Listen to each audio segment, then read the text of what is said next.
Okay, good evening, gentlemen. We are one class in to the sixth chapter of the Holy Tanya, the Tanya Kadisha of the Alter Rebbe, the Written Torah, the Torah Chabad of Chassidus, the Kutei Amarim, chapter 6, is of course when we return to the things that we know and love, namely Klippa and Sitra Achra,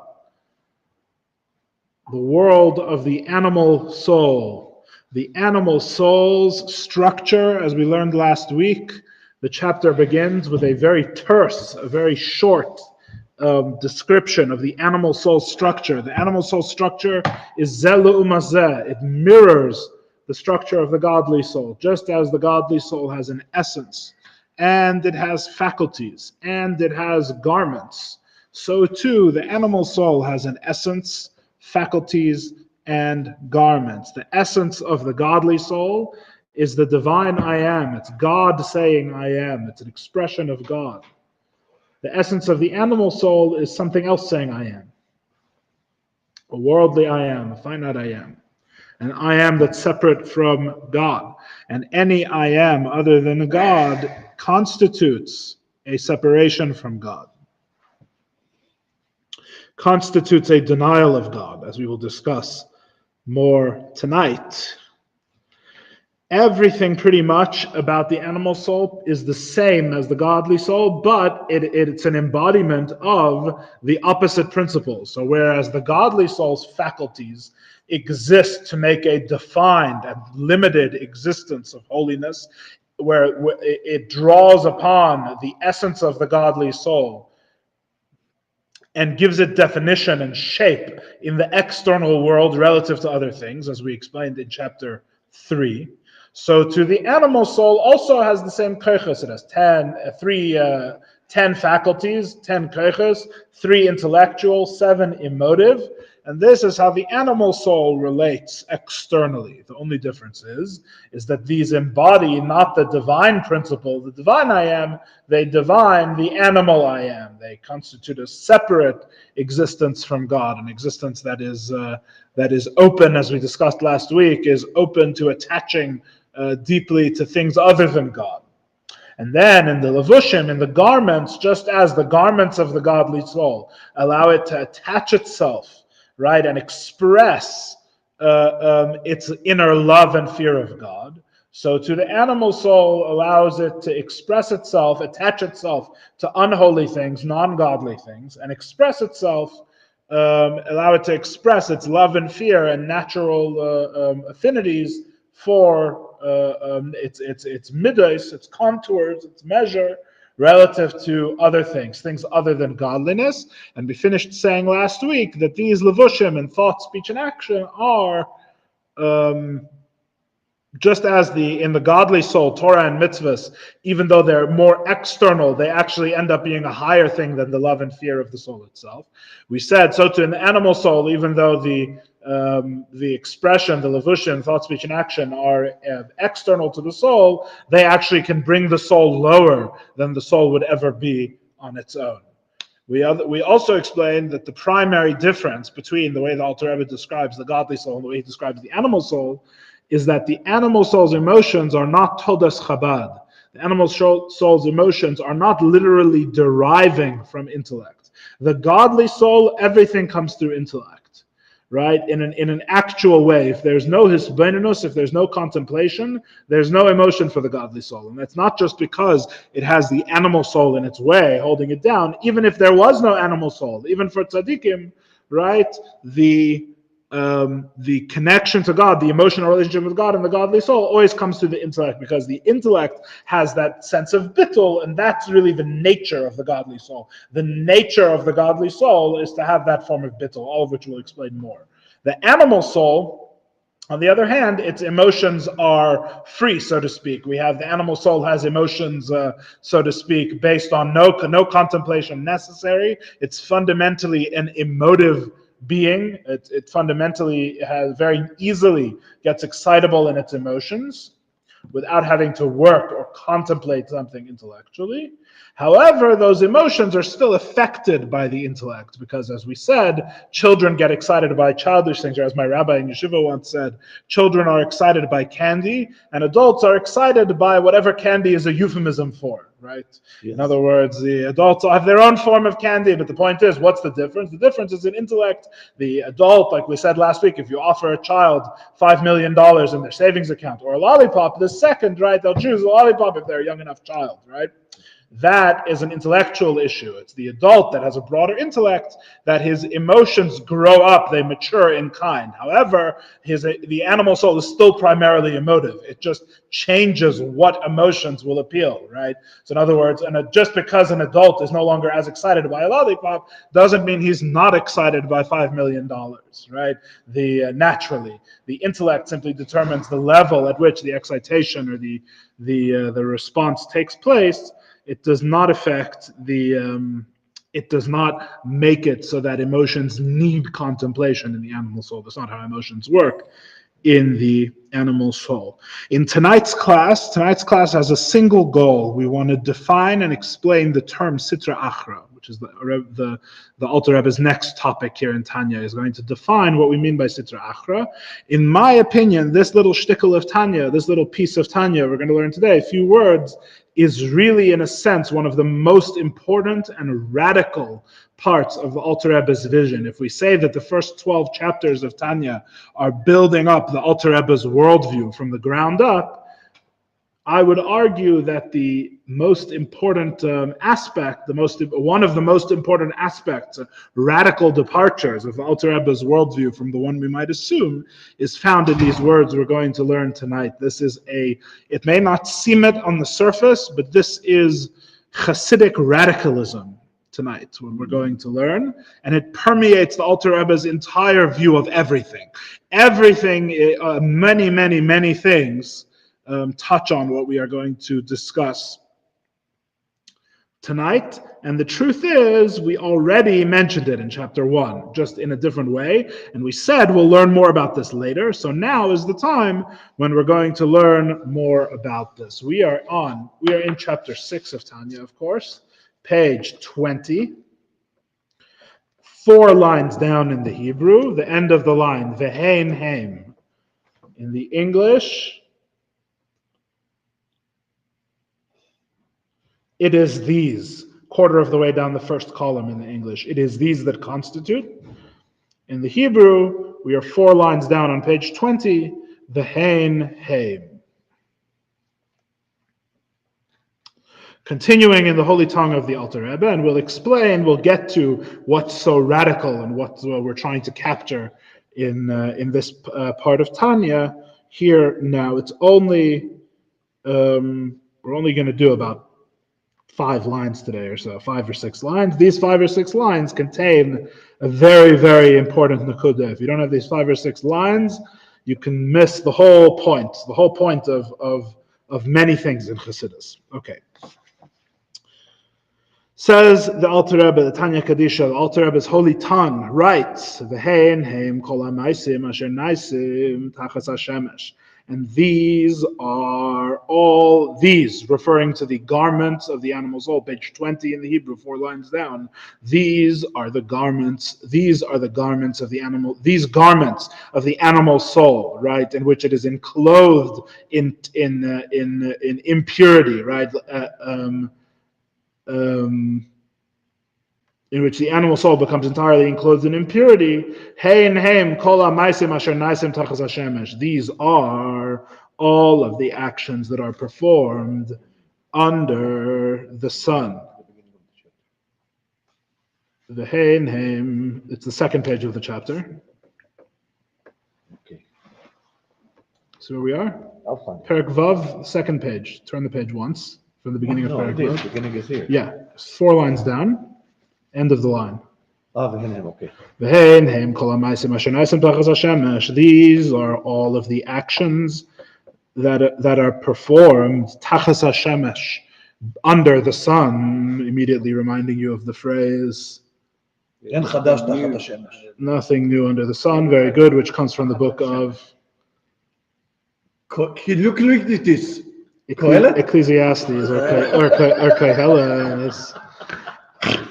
Asher hakol havel v're'us ruach, that are all empty, and re'us ruach means either wickedness of spirit, but most of the commentaries translate brokenness of spirit.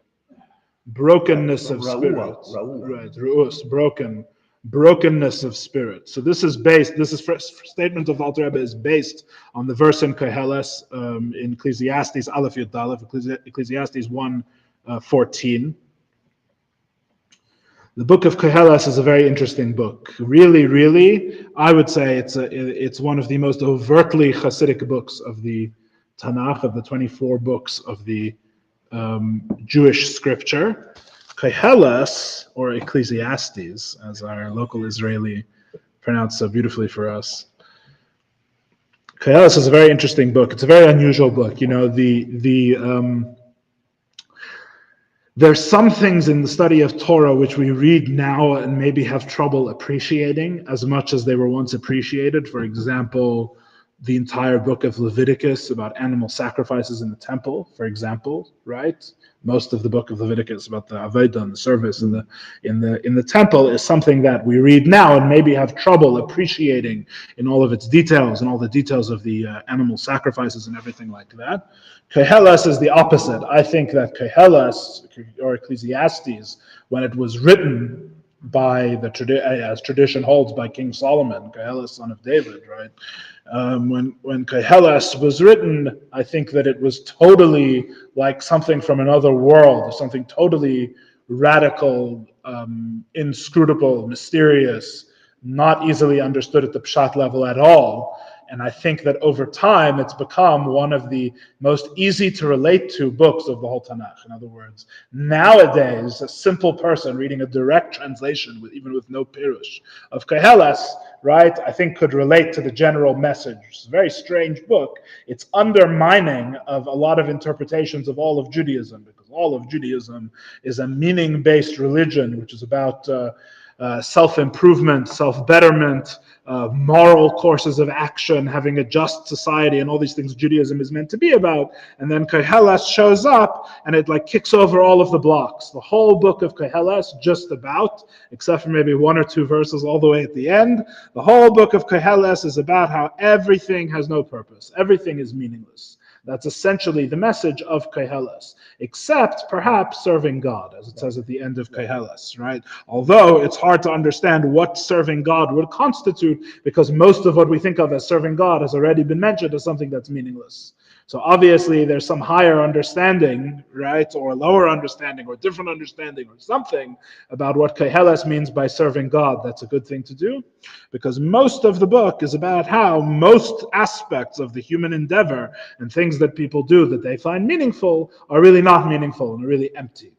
Right, which is a fascinating thing. It's a fascinating thing that it was included in the Tanakh. If anyone wants to tell you that the rabbis who decided the canon of the Tanakh were really all stodgy, close-minded individuals, they let some radical things into the Tanakh. In fact, two of the most radical books in the Tanakh, which are Koheles and Shir HaShirim, which is an erotic love poem in the Pshat, are both written by King Solomon and are both included in the Tanakh. And despite the fact, it's the Holy of Holies, as the Talmud discusses when it asks this very question of why was it included in the Tanakh? Because as we know, there were many, many other works of contemporaries of authors whose books were canonized, so to speak, and included and solidified as part of the 24 books of Holy Scripture in Yiddishkeit. And the fact that these books were, good evening, the fact that these books were included just shows you, it tells you that if you have a simple understanding, you're missing something, right? I had a rabbi in yeshiva who once spoke very beautifully about how you have Koheles. Koheles is a book about how everything, all natural pursuits in human life are basically meaningless, vanity, vain, empty, right? Money, family. He goes through all the things that people enjoy and basically says it's all empty and meaningless, right? Then you have Shir HaShirim, which is a a romantic and totally uncynical, totally uncritical love poem, right, of someone who's besotted with love. And then you have the book of Proverbs, or Mishlei, as it's normally translated, and that is a book of like advice, of practical advice for how to look in the world. And as my rabbi in yeshiva once explained, one Jew wrote all of these. Right? One person. So he says, if you wonder why Jews are so crazy, right, it's because, if take King Solomon as an example, a Jew is someone who could write Shir HaShirim and Koheles and Mishlei. He could write all of them. This is a Jew. A Jew is a person who they have all of this depth, right? They have the abandon of Shir HaShirim, the level-headed practicality of Mishlei, and the absolute despair of the world, really, right? Which is Koheles.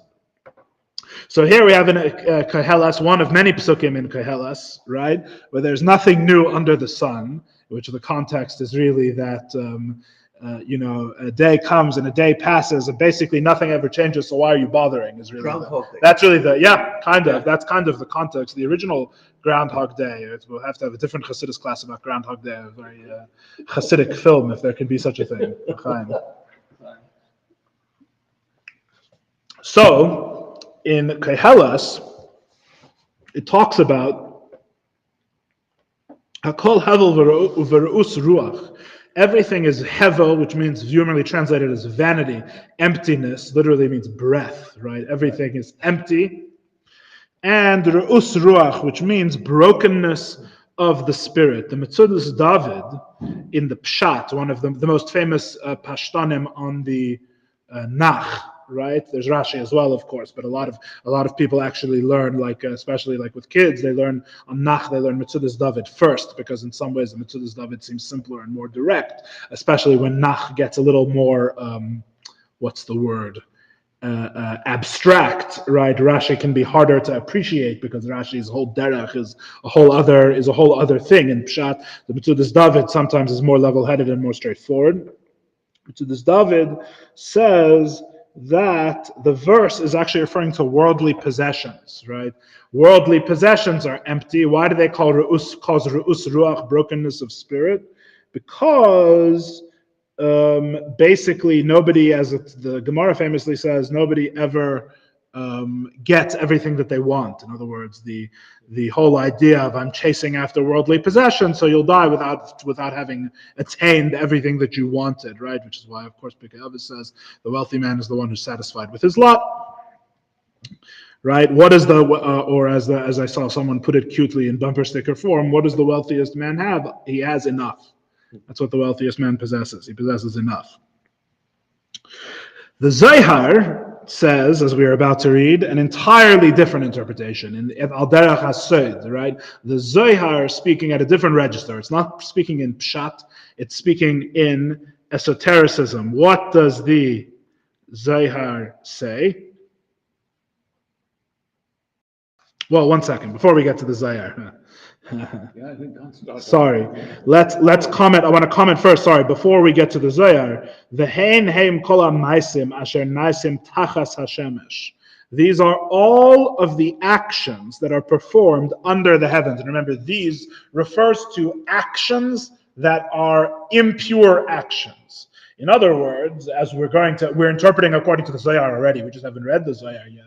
We are saying this verse, which talks about everything under the sun that leads to a brokenness of spirit, really means that all actions that are performed under the sun, that's the conditional, right? If it's an action performed under the sun, then it is breaking of the spirit. And the spirit here refers to the spirit of holiness, right? As we're going to see the Zohar's interpretation. Or in other words,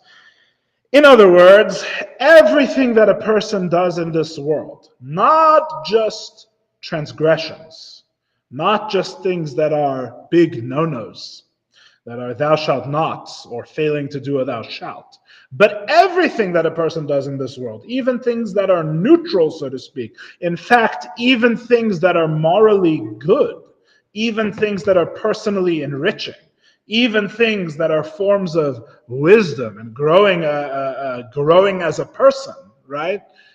Everything that is under the sun, which means, as we're going to see in the Zohar's interpretation, is not directed towards God. That's what it means, under the sun. Everything a person does that is not directed towards God is separation from holiness, breaking of the Holy Spirit. In other words, an act of impurity. This, gentlemen, is the radical idea of the Alter Rebbe in these few lines. He's going to say it much more explicitly in a moment. I'm telling you outside before we read it. But the radical idea in these few lines is that all behavior that is not explicitly godly is the opposite. Everything that you do, everything in the world that is not directed towards God is not Kedusha, is not holiness, and is therefore Sitra Achra, is therefore the other side, is therefore non-godly. If it's non-godly, in other words, it's bad. How did we already see this in Tanya? We saw it at the end of chapter 1.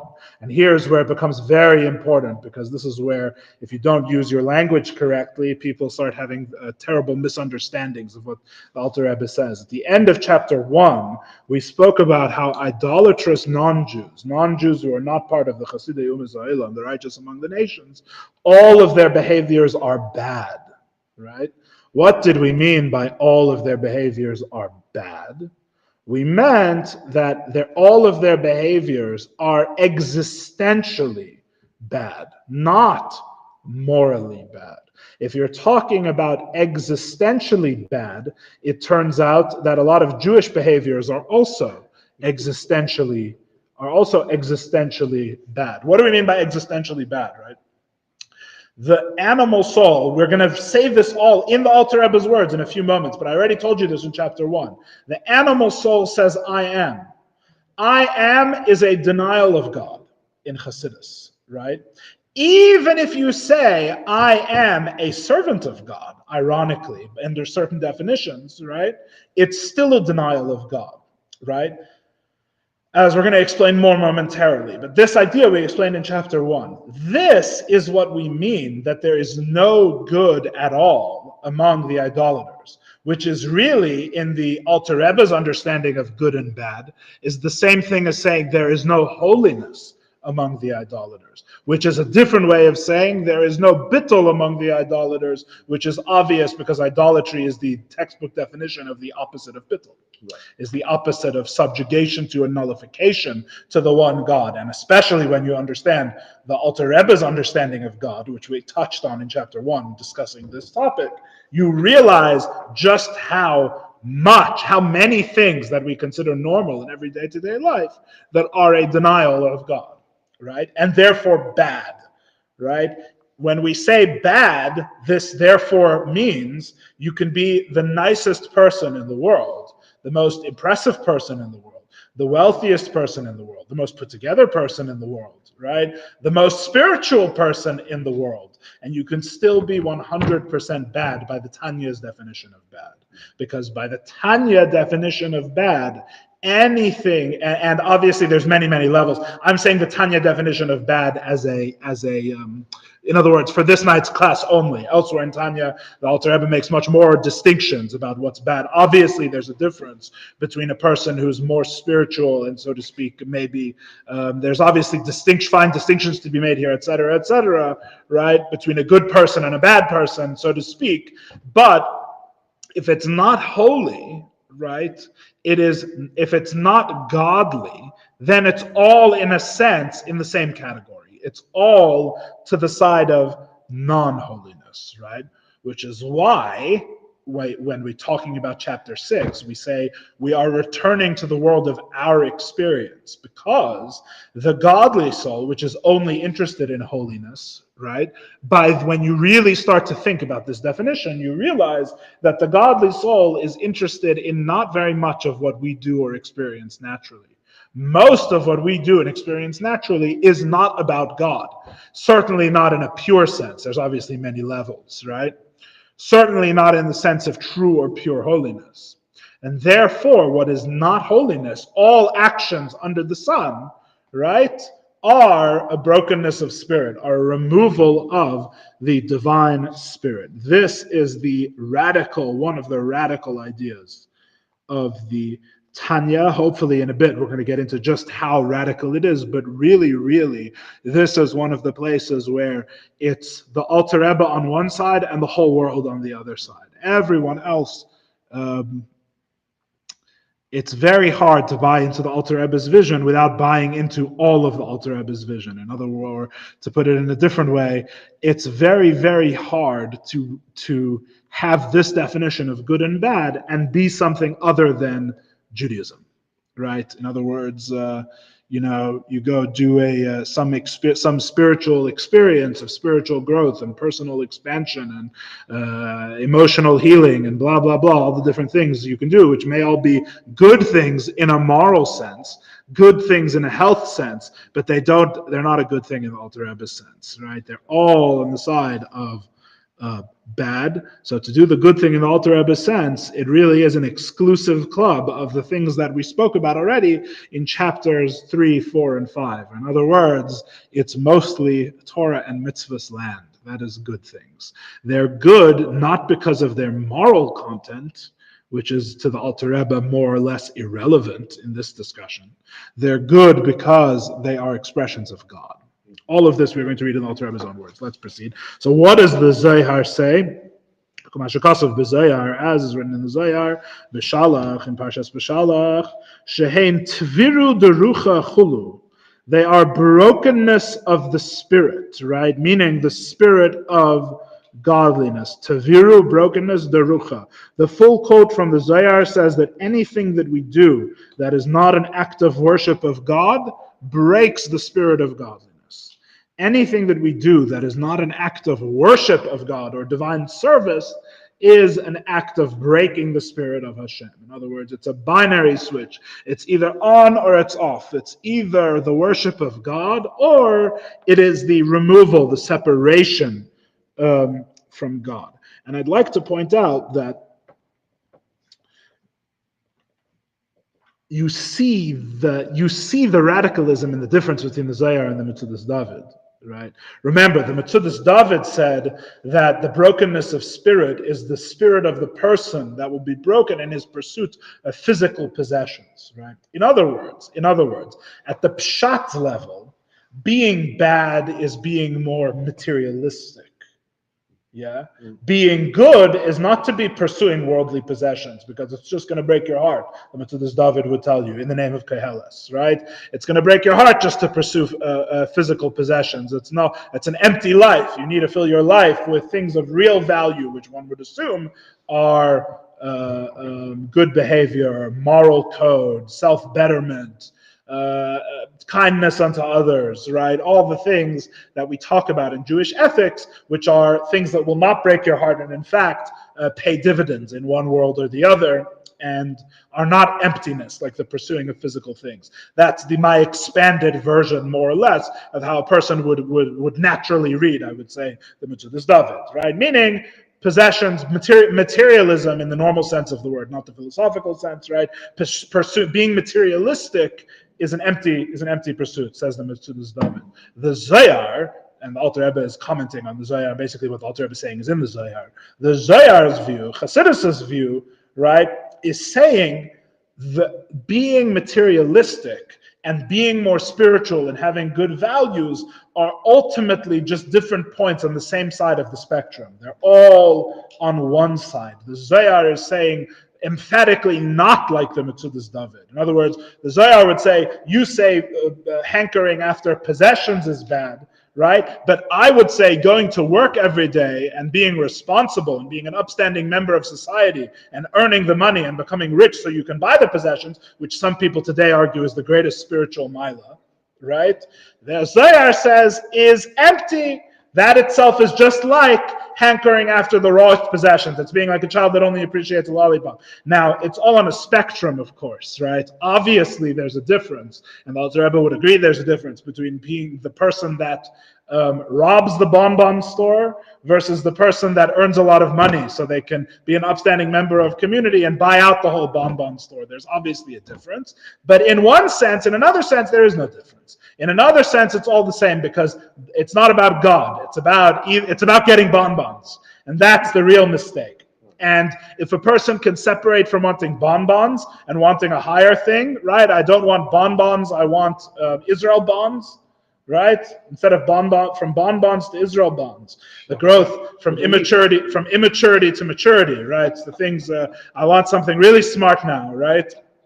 In the view of Chassidus, this is moving in a way it could be worse even, because you're moving from a childish and naive desire, right, to one where you have your whole own idolatry that you've built around it, right, about earning money and all the processes of earning money, and it's a whole, as someone once pointed out, the rituals of Wall Street are no less strange or complicated than the rituals you would find in an Aztec temple. It's all more or less similar type of thing, right? And if you say, but what if it's not about possessions at all? What if it's about spiritual qualities? But the Rebbe Rashab in the famous Kuntras Umayyan, by the way, the first chapters goes through these different where you can get higher and higher and more refined and more refined. The bottom line is that having more and more and more refinement, right, doesn't solve the problem either, because the problem is the I am, right? It's not I am into bonbons versus I am into Israel bonds versus I am into symphonies versus I am into being a good person and helping little old ladies cross the street. It's all I am. That's the issue. The I am is what makes the distinction. Once you get to the realm of I am, once you get to the realm of you are the assumed existence, right? You're already separate from Hashem. You're already made that separation. And therefore, all of these things can in one sense be put on one side. Now, what the Rebbe Rashab explains there, which is this is the complicating factor, why everything is more complicated, right? Is that by becoming more refined, even in the things that are I am, it makes a person much more apt, much more able to cross into the realm of holiness. A person can become a much better vessel, right, for appreciating such things. It's a famous Hasidic story, a beautiful Hasidic story. In fact, I think you could say maybe that this Hasidic story, like in a way, really captures the essence of Chabad Chassidus, right? What's the story? There was a famous Chassid. I wish I remembered his name very badly. I don't remember his name, which I don't even remember which generation exactly. I want to say a Chassid of the Rebbe Rashab. I could be wrong. Could be earlier. There was a certain Chassid who he was a big practicer of iskafia, of self-restraint, right? To the extent that he never slept in a bed. He slept on a bench in the Beis Midrash, right, with his head on the boards or something like that, and he basically deprived his body of all pleasures, right? He was like an ascetic, which some would argue that Chassidus came to negate, but it turns out there were Hasidic ascetics too. It's very complicated. The whole Ma'aseh really is very complicated because it's a whole different type of asceticism, whatever. So some other time. So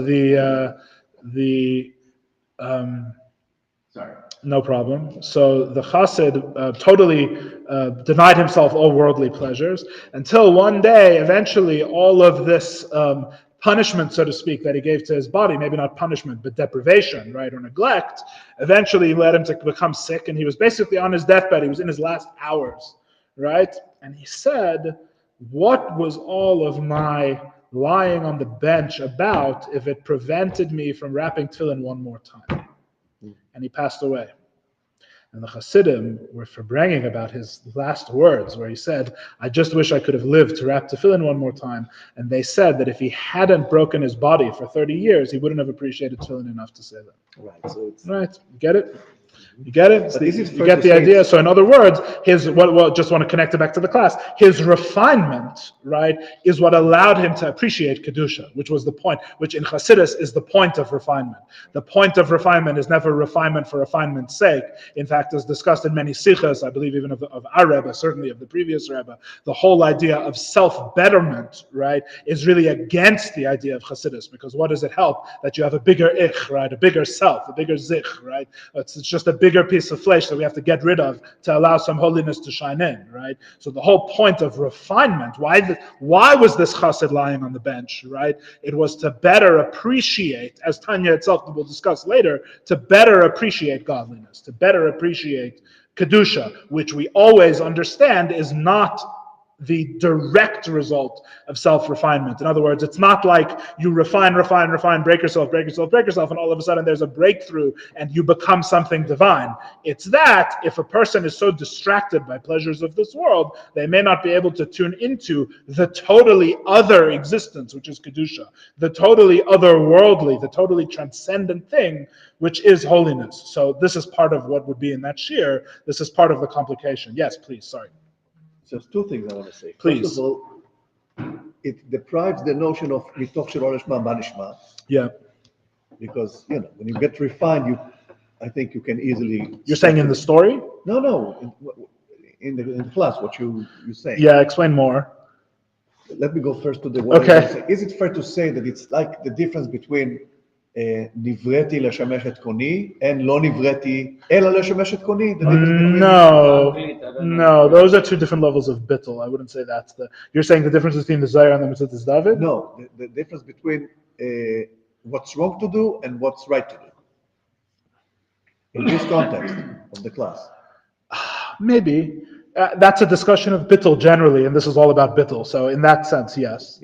But you have to understand there's many levels, number one. Number two, really what you should take away from this is a redefining of your whole conception of what we mean by bad. Right? That's really what you should be taking away from it. In other words, for example, let me put it to you this way, right? If you read academic translations of the Zohar, which God forbid no one should ever do, right? But if you did, God forbid, do such a thing, I heard about someone once who somewhere in a store they saw such a thing, and they reported back to me, and they said that the Zohar, the academics translate Sitra Achra, which is the concept that we're discussing. The Alter Rebbe is about to define it in a moment. Sitra Achra means the other side from holiness, right? So the academics translate Sitra Achra in the Zohar, meaning they probably didn't learn Tanya in particular, maybe they did. They translate it as demonic. Right, having to do with the demonic, which kind of makes sense if you're trying to read back sort of concepts where I'm not sure where they come from back into Yiddishkeit, which is a different issue. But you have the concept of, because it's the unholy, right? When you say in English unholy, like a horror movie, you're talking about Dracula and demons and devil worshippers, right? So literally, Sitra Achra literally means the unholy in Judaism. So a demonic kind of is the next step over. It makes the same sense. It's the realm of the demons. It's the unholy, the other side, right? It's introducing this concept of like there's the good guys and the bad guys, the holiness and the unholy, which is not really a Jewish concept, right? There's not really a concept. In Judaism, we don't have a concept of the devil, right? We have the Satan who has his own role, the Samach Mem, and all of these different things, right? But it's a very different understanding of like... We also have demons, yes, but here's the whole point. The whole point of this is it turns the whole thing on its head, right?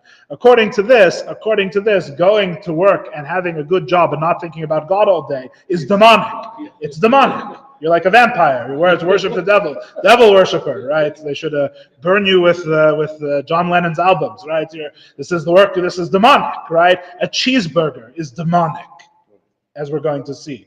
Right? These are the things that are unholy in Judaism. So what does that tell you? Right? It tells you, number one, our emotional relationship to good and bad should be very different than our natural assumption is that it is. Right? Because there's bad, it means a lot of things. Bad, meaning the opposite of what we should be doing, is a lot of things. There's obviously lots of different levels and gradations in bad and demonic, etc., right? But what's the point? The point is that if this is the real definition of bad, you should be approaching bad in a totally different way. What I was trying to say is there's no gray zone. Yeah. It's either either holy or not. So, nivrati לשמש את קוני, I can do other things, but also I'm משמש את קוני. לא nivrati אלא, it's only godliness. It's different levels of bittul. It's different. That's the answer. The answer is that's part of the different levels, right? In other words, there's different levels of yeshus, different levels of bittul. It's not so simple, right? That he's referring to the concept of I was, or rather, I liked what you said before, shaloi lishma, right? Of doing something not for the right reason, doing something good before the wrong reason, right? Which in Chassidus is a form of bittul. Although it should be pointed out that because when you remember that bittul is the whole idea, all of a sudden doing the right thing for the wrong reason can take on a whole different quality and a whole different perspective on what it means to do the right thing for the wrong reason. A lot of what people think is doing the right thing for the wrong reason is not doing the right thing, first of all. It can't even really be called doing something, what a lot of people think is doing the right thing for the wrong reason, right? And second of all, you have to understand everything according to its level. You have to understand the holiness of the action that's performed. You have to understand what the kavanah does relative to that holiness, the intention, right?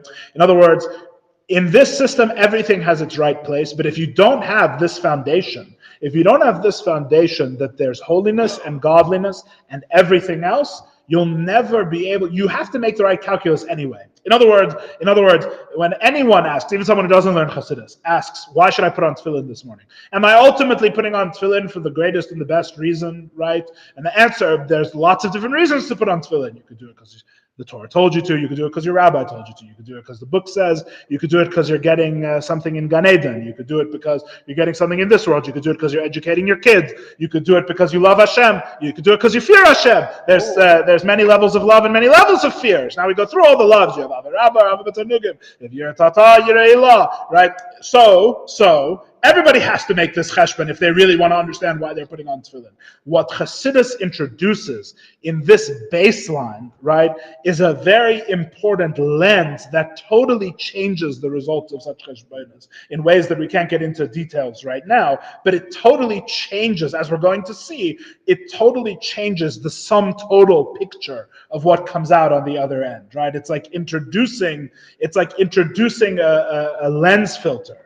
Right, you can have many lens filters screwed on one to the other, right? You do photography, you can have many lens filters, right? This is like the first lens filter when determining whether something is good or bad, right? It's a split. There's kedusha, and then there's everything else. If you don't have this, you'll make many, many different evaluations than the Alter Rebbe will down the line. It's foundational, and really, really, it's a rebellion against being worldly is really what it's a rebellion against. In other words, it's a rebellion against the idea that you can find God at the apex of any finite moral or spiritual development. If something just becomes good enough, it becomes godly. Says the Alter Rebbe, godliness is an anderezach. Godliness is something else. Mashu acher is an anderezach, something else, right?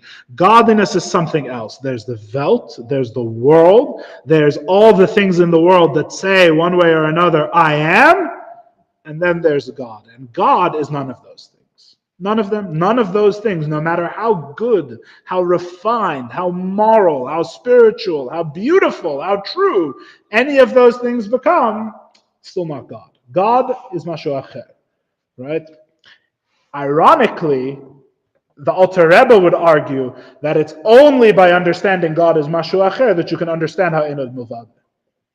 And the two things are not contradictory. Yeah? The end goal is to say is that everything is godliness. Mm-hmm. But you can't say everything is godliness if you think that everything is literally godly in its simple understanding, right? If I think the table is God, I will never arrive at everything is godliness. Essentially, what the Alter Rebbe is explaining is that everything else is not God. Everything else is a yesh, right? The goal is to make everything not else, right? That's really what ein od milvado means, as explained in Shar Yichud V'Emunah. Ein od, there's nothing else aside from God, right? The table is not else from God in truth. It's batel. It's an expression of godliness, right? Okay, I want to read more because it's better to see it in Alter Rebbe's words than for me to keep explaining more. V'chein, continues Alter Rebbe, v'chein, I'm 1, 2, 3, 4, 5, 6, 7 lines down on page 20, second word, v'chein. In Hebrew, and in English, it's where the chita starts for 6 of Tevet. So too are all utterances. V'chein kol hadiburim v'chol hamachshavos asher loy laHashem hema. So too all of the words and all of the thoughts which are not directed towards God. This phrase is very important and was quoted by the Rebbe often in Sichos.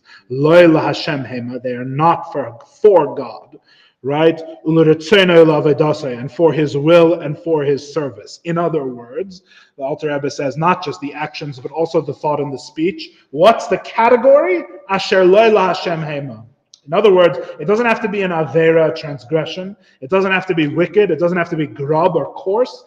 All it has to do to count in this category of impurity, right, of tumah, is loy laHashem hema. It's not for God, right? Or His will, or His aveda, or His will, or His service. All of this we'll get into in much more detail, because in a way, the full next 3 chapters are all about, in a way, unpacking all the details of what this means. So we're going to see this in much more detail. Shezehu pirush lashon sitra achra.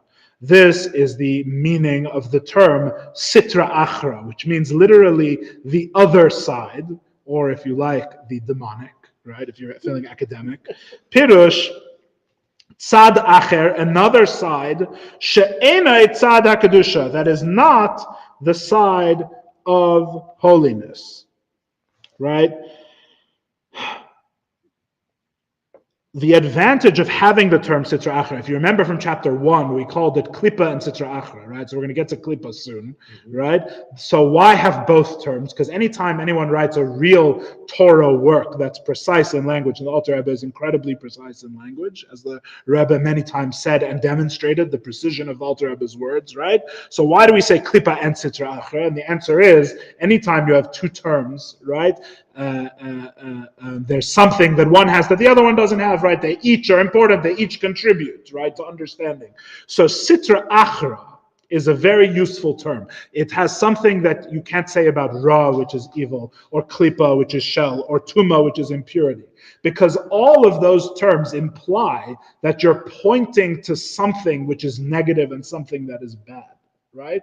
Sitra Achra is a negative term, right? In itself, it's a negation, right? It's bederech hashlili, right? Sitra Achra says what it's not. Very good. It says what it's not. Sitra Achra just means it's the not holy, the other side. There's holiness, and then there's the other thing, right? That's really what Sitra Achra means. There's many different levels, right? But all of the levels of Sitra Achra have in common that they are not holiness, right? Even at the most refined level, they're an existential denial of God, right? When you understand that the Alter Rebbe's understanding of what God is, who God is, right? You realize that God also exists. Meaning, when most people say God exists, right? It is a statement from the perspective of the Sitra Achra.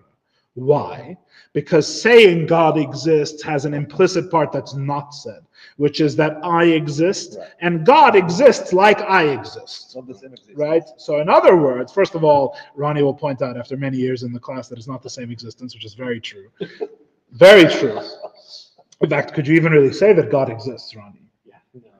Probably. I can. Can you say it and be right is really the question. But God also exists is a Sitra Achra statement, right? God exists, if you think about it, is a Sitra Achra statement. It's not a statement of bittul. Now it's all relative, right? It may be more bittul than someone saying God does not exist. That's a separate issue, right? But fundamentally, there's nothing holy about saying God exists, because it's me that's saying it, right? God should be saying God exists. Pardon me? It has to come from below. It has to come from above, the opposite. You mean this statement comes from below, right? Yeah. Exactly. It's limited to being from below. Holiness is when God says God exists. Then you could be talking about holiness, right? Because it's mitzad hakadusha, it's of God, right? And in fact, as we spoke about in chapter 1, God is in truth, right, as Ronnie said, God is not an existence, right? The whole idea of God as an existence is predicated on I exist and therefore God exists, right? God is something else. God is beyond. God is transcendent, as I said before, and anderezach, right? anything that is not holy is therefore explicitly its opposite, right? Anything founded on I am, anything that is not an expression of God, as we're about to define Kedusha, holiness, right? Everything like that is therefore, to an extent, a denial of God. So the Alter Rebbe defines Sitra Achra as not holiness, right? So therefore, he has to define, so what is holiness, right? He doesn't say not Sitra Achra. He says, V'tzad HaKedusha, the side of holiness, Einay Ela Hashra V'hamshacha Mikdushasa Shel HaKadosh Baruch Hu. The side of holiness is nothing other, Einay Ela, there you note there, Ronnie, the Einay Ela, right? It's like learning Vresi Ela, right? It's the Einay Ela. In other words, the side of holiness cannot be found fundamentally. If you go looking for it, you won't find it. We speak about it in terms of an exception, right? This is what I mean by it's an anderazach, right? It's Einay, you won't find it. Ela, except it's spoken of as an exception. In other words, it's something unusual. It's something that breaks from the mundane and the regular. The regular says that there is no holiness. It's Einay Ela Hashras V'hamshachas Mikdushasa Shel HaKadosh Baruch Hu, a dwelling and drawing forth from the holiness of the Holy One. Blessed be He. Nothing but, he translates, the indwelling and extension of the holiness of the Holy One. Blessed be He. First of all, I just want to point out to you that this is a self-referencing definition, which is interesting. It's worth contemplation, right? When you ask Alter Rebbe, what's the side of holiness? He says it's the side that's nothing other than the dwelling and extension of God's holiness. There are many such definitions in Chassidus, right? Self-defining definitions, circular definitions, in other words, right? I'm asking you, what's the side of holiness? You say it's the indwelling and extension of God's holiness. I said, what kind of definition is that? Tell me what the definition is, right? So holiness is nothing other than the indwelling and extension of God's holiness. Elsewhere in Chassidus, I've seen that vitality, chayus, is nothing other than that each thing in each aspect is alive.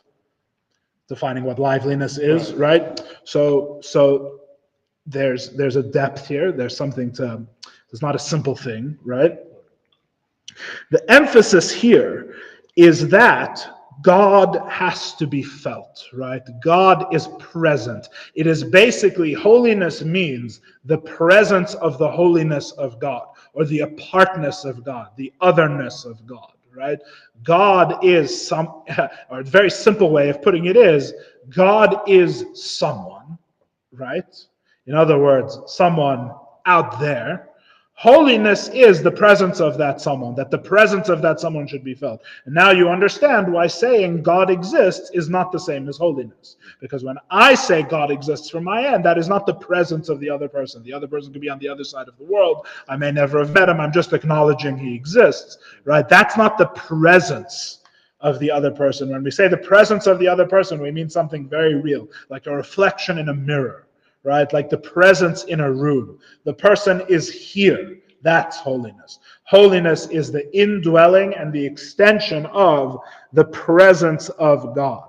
And therefore, to be holy, you can't just be refined, because refined has to do with you. It doesn't have to do with God. Being a better you, a more refined you, is not the presence of God, right?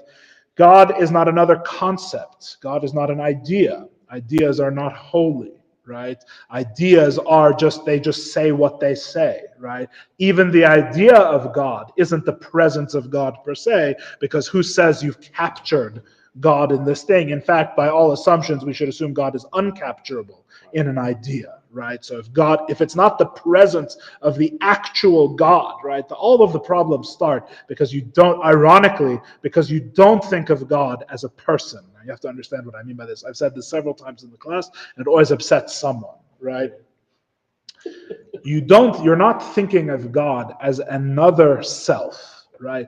If you really thought of God, most people think of God as a concept, an idea, some kind of universal thing. If God is a universal thing, that means he's universally accessible in some sense, right? Some people define God as existence, in which sense everything that exists is therefore godly, right? Here, the Hasidic definition, what we mean by godliness, God is a self. And if that self is not present, if only I am present, right, then it's simply not holiness, right? It's quite simple, really. Now, if I hear someone else from the other room speaking, right, in one sense, the person is not present. In a different sense, they are present, right? This is how you understand there's gradations of bittul. That's really gradations of holiness, right? There's a sense of being present in which this is literally the person is right here. There's a sense in which I'm reading a book that the person wrote, and this is an expression of them, in which sense they're present. There could be hearing their voice. There could be knowing their thoughts, which we already said in chapter 5 is a wondrous unity because it's the study of Torah, knowing God's thoughts, right? This is holiness. Holiness is the presence of God. God is another self, right? A very unusual and unique type of self, but another self nevertheless, right? By which I mean, what I mean by that specifically is to negate the idea that God is a concept, God is an idea, God is something that you can learn about or understand. All of these things approach God as He exists and I exist. You'll never reach God this way, right? In fact, really, all of the following things have been used as have been called and have been used as things that are holy, that by the Alter Rebbe's definition, maybe most of the time are not holy. Self-betterment is not holy, right? Unless it's for the sake of God. That's something else. We're saying per se, right? Okay. So there's nothing about self-betterment that's holy. Right. There's nothing about, we're assuming we're talking about things per se, right, in themselves. You're right, of course, you're right. The goal is ultimately to use everything for godliness, right? But in that sense, we would then say transgression is holy. Then eating a cheeseburger is holy, ultimately, right? All sins are going to be transformed, the coming of Mashiach, right? All tshuva, well, you're aching me. We don't believe that? It's not part of the story? No, I believe it. He's craving a cheeseburger, I know. The lollipop, or whatever the lollipop is a euphemism for. Yeah. Spirituality is not holiness. Right. The Lubavitcher Rebbe himself many times talks about the spiritual. You have to understand what this means, right? Just because it's not talking about the spiritual meaning just pure self-betterment, right? The idea is that if a person is attached more to the spiritual and less to the physical, they have much more opportunity and sensitivity for holiness, right? But being spiritual per se, right? You go around denying physical objects and saying, I'm not involved with physicality, I don't like physical things, right? There's nothing inherently godly about that, which is why, as we're going to see later in Tanya, it has to be done in a very specific way. If it's done in the wrong way, it's bad. And what does that mean? It means that conversely, being materialistic is the exact same, right? Being materialistic is not godly, but it can be done in the right way, in which case it is godly, right? In other words, in a way, really, what do you see from this discussion? When you say self-betterment can also be godly, and I say even the Averis eventually will be godly, everything eventually will be godly in Einod Movade. What does this mean? This understanding of the Alter Rebbe's ethic, right? This understanding that there's Kedusha versus Sitra Achra is actually the secret. In a way, you see here a parallel to Achdus Hashem, to the unity of God. The statement, everything is godly, and the statement, everything that is not holy is Sitra Achra, in a way actually point at the same thing. You see the idea? You see why? Right? Because if godliness was defined by a certain form, right, or a certain type of thing that you can do rather than simply by the will of God. Now, there are some forms which we say are godly. They're called Torah and mitzvahs, right? But as we already emphasized in Tanya, which is maybe why chapter 6 is after chapter 4 and 5, as we already emphasized in Tanya, it's only because God decided so, right? You can't, miraculously and in a way that can't be explained, right? In other words, you can't come and unilaterally declare that instead of the lulav, instead of the esrog, I'm shaking an orange this year, right? Doesn't work, right? It's a gate nished. Why? Because only God can choose where God is found, right? And we don't really understand that process, or it's very hard to understand what that means exactly, right? That God is found specifically by shaking in the action of shaking an esrog and not in shaking an orange, specifically on this day, right? So that's its own chapter. But what I'm saying is that aside from those things, set aside because they're just going to confuse Torah and mitzvahs for a moment, right? Take the world of neutral things, which is a rather broad section, things that are neither averos nor mitzvahs, right? Going most of the things done in earning a parnasa every day, for example, right? Earning a living every day. So A person goes to work to earn a living, and they do whatever they do in a cubicle job. I'm a writer, right? A person's writing. They're doing whatever they're doing for their parnasa, right? If godliness was per se a form, right, was some form of behavior or action, right, rather than if kedusha was some defined quality. If kedusha was here's the way to put it: if holiness was a rationally understandable category rather than merely a decision of Hashem, right, then there would rationally be things that are locked out of being godly. Right? There are things that would be forever locked out of being godly because they're simply not divine, right? There could be a true sitra achra. You understand that this understanding of sitra achra makes a temporary sitra achra, right? Because what this says is that, no, what's not godly about it is the fact that it's not reflecting that self. It's not reflecting the self of God. But if this thing, whatever it is, literally anything, could be made to reflect the self of God, right? Which is only possible because his self is not defined as any particular thing. If he was defined as a particular thing rationally, right? If he was defined as existence, then non-existence would be the opposite of him. Right? How can I make non-existence express God? Right?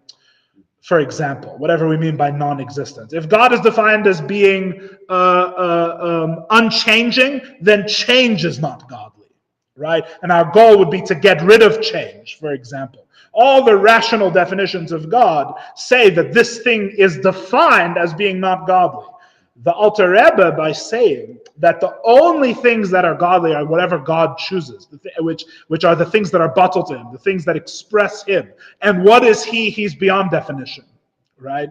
In other words, you have to meet him like a person, not like an idea, right? By saying that, what that means is that in some sense, anything could potentially manifest God. Why couldn't change manifest God more than things staying the same? God is not on one side of the divide, right? So you understand, that's what I'm trying to point out to you, that this was really, this wasn't in my notes, this was all digression. But you see that the idea of Sitra Achra versus Kedusha points towards the idea that ultimately everything is godly. Right? If it was the other way where good and bad were on some kind of rational scale or rational understanding, then there would be some things in the end that are not godly. Yeah? Whereas in Chassidus we have Maimarim which say, even when we overtly say, for example, that Reishis Gayim Amalek V'Achrisay Adei Eved, right, that the end of Amalek is to be destroyed, even Chassidus explains that no, even Amalek will be reconciled, right? Their destruction means their reconciliation. Everything is godly. There's nothing that's not godly in the whole system, right? That is implicit in a subtle way. I hope I explained at least partially what I meant in this idea. Right? Let's finish and read what the Alter Rebbe says. So holiness is the side of holiness is the indwelling and extension of the holiness of God. The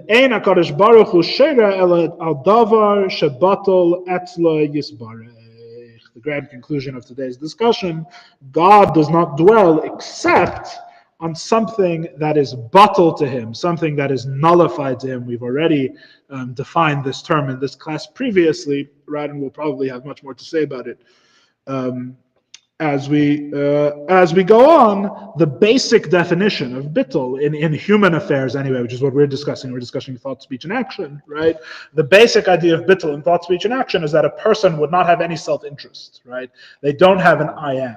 They only exist to manifest and express godliness. Of course, there's many levels, right? But the bottom line is that in the side of holiness, God is not another thing, he's the only thing, right? God is not something that also exists, he's the only existence, right? That's basically holiness. Holiness is, I don't have anything for myself. I exist only to manifest God, right? Because, I have to point this out, and I'm not going to really explain what I mean because we're at the end of class. I have to point out that because of this whole discussion and the way that holiness and not holiness works in Chassidus, and we touched on this last week, I'm going to repeat it again this week, the whole idea of being selfless versus self-centered works differently in Chassidus than you may rationally assume. right? In other words, sometimes the step you need to take to be completely for God is to not be more subservient, lowly, as the Rebbe calls it in Askupa HaNidreses, right? Which I think comes from the Alter Rebbe, which means literally the threshold that everyone steps upon, or in plain English, the doormat, right? Sometimes to be more batel, you have to be more of a something. The reason why that is because bittul is not a defined form. When you ask what does bittul look like, the answer is it's where God is. It's where God is being expressed. Okay, what does God look like? He doesn't look like anything, right? In other words, this is what I meant that it's so radical. There's no escape. You need God in the scheme. There's no way to render this understanding of good and bad without God, right? It's totally what's the word? The word is not. It's totally personal. That's the word. It's a personal definition of good versus bad. Not our person, God's person, right? In other words, it's totally personal. It's all what is godly versus what is in denial of God. What is godly versus what is the other than God, right? And God is not defined by any rational definition. Therefore, the whole scheme of what's good and what's bad is not attaining a particular rational form. Right, and that is really in a nutshell. That's the radicalism. The radicalism is that it's not Chassidus is not a philosophy. There's no rational highest. There's no picture of a perfect person. In fact, even if you point at a perfect chassid or even a perfect tzaddik, they're different than other perfect tzaddikim in very serious ways. And yet somehow they're all tzaddikim. Still somehow they're all kedusha. Right. It's because it's about God. It's not about what they are, right? And how does God manifest? God manifests in infinite ways. There's no form or difference of the way that of what's godly, right? Godliness. Everything can be godliness if it is. That's basically a different way of saying it, right? Everything can be godliness if it is, and if it isn't, then it's not. Right? And you say, but what's like the principle? What's the yardstick? Who wouldn't like to know that? That's like saying, what shape is God? That's really what the question is, right? That's the yardstick. The yardstick is what shape. Tell me what shape God is, and I'll tell you what the simple yardstick is for what you should look like and shouldn't look like, right? Which is why it takes a particularly patient student to understand Hasidic ideas of morality and ethics, what it means to be a good person and good behavior, because the advice is often conflicting, and it's conflicting for a reason, because there is no one shape, there is no one. That's beautiful. I thought that this was made up. I heard someone say this to me in yeshiva. Another student in yeshiva. And when a rabbi tells you something in yeshiva, you should respect it. When another student in yeshiva tells you something, not so sure, who knows where he heard it, right? And it didn't come from me. Someone told me this many years ago, and I thought it was the most beautiful thing, and I never saw a source for it until about 2 months ago. I saw a source, and where? Nowhere better than in the Maimer of the Lubavitcher Rebbe. The Lubavitcher Rebbe says this, and he doesn't just say it in a Sikha, he says it in a Maimer, in a Hasidic discourse, right? The Baal Shem Tov said, teaching of the Baal Shem Tov. The Baal Shem Tov said that for every question you might have, I have an answer, and for every answer you may have, I have a question. That is the same idea. In other words, there's no form, right? You're looking for an answer, like I'm going to find the one thing this is the solution. I found the trick to knowing whether something is holy or not holy. Every answer has a question. There's nothing that's airtight like this, right? Because if you could capture it, you'd be able to capture God, and God can't be captured, right? There's no answer, right? On the other hand, if you think that the ultimate is a question, in other words, you think God can't fulfill and come down and be the answer to your question, you're also wrong. Right? In other words, so you think I'm going to be smart and I'm only going to have questions, I'm not going to have answers. It's also not correct, because God is not just the God of questions, He's also the God of answers, right? So for every question you could ask, the Baal Shem Tov could answer it. And for every answer you could give, the Baal Shem Tov could ask another question that destroys the answer, right? Which means, basically, God is totally transcendent. The process of moving toward Him is infinite, and all things can be godly. All of that contained in this idea that what is not holy is Sitra Achra. Yeah? Continue next week, God willing. Very, very